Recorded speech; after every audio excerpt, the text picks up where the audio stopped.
Welcome to this D2L demonstration series. In today's session, we are going to learn how to create group discussion topics. But before we get started, there are a few vocabulary words we should know that will help us understand as we are creating these topics. First, forums. Forums are the folders of which your discussions will be held.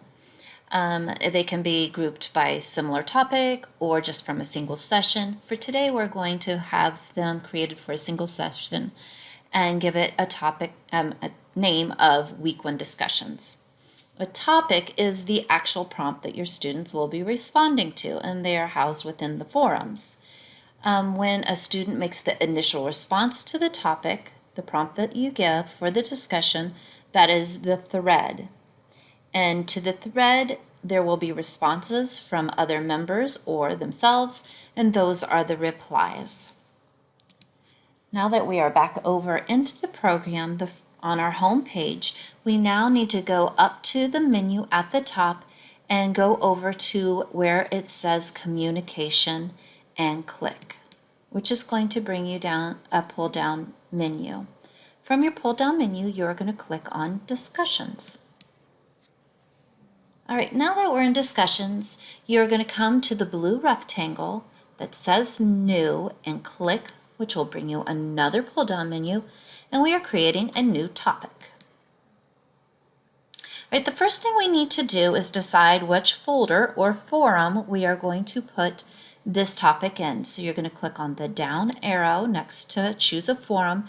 If you do not have forums created yet, you're going to click on New Forum and take that step. But for today, we're going to use Week 1 discussions. You have a choice of what kind of topic you would like it to be. Open topic, everyone has access, or give it to a group or section. I'm going to leave it with our open topic. All right, for the title, we are going to name our topic or our discussion.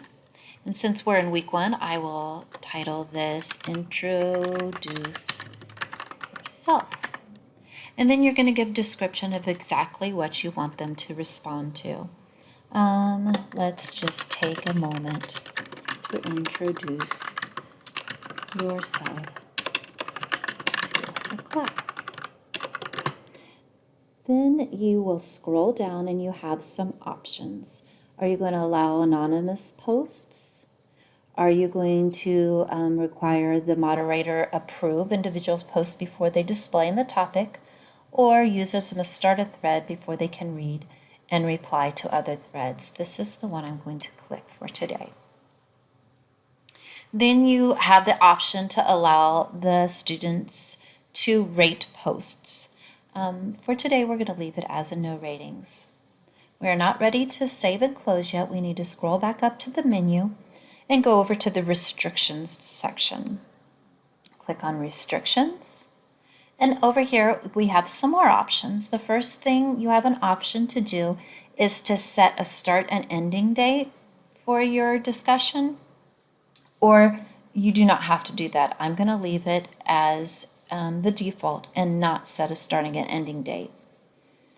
The next choice is you can unlock your topic right now or lock it until later and lock it for a specific time frame. For today, I'm going to leave it unlock.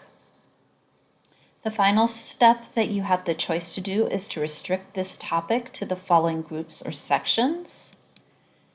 And then you would click on Add Groups or Sections, and it will have the option of all the groups that you have created.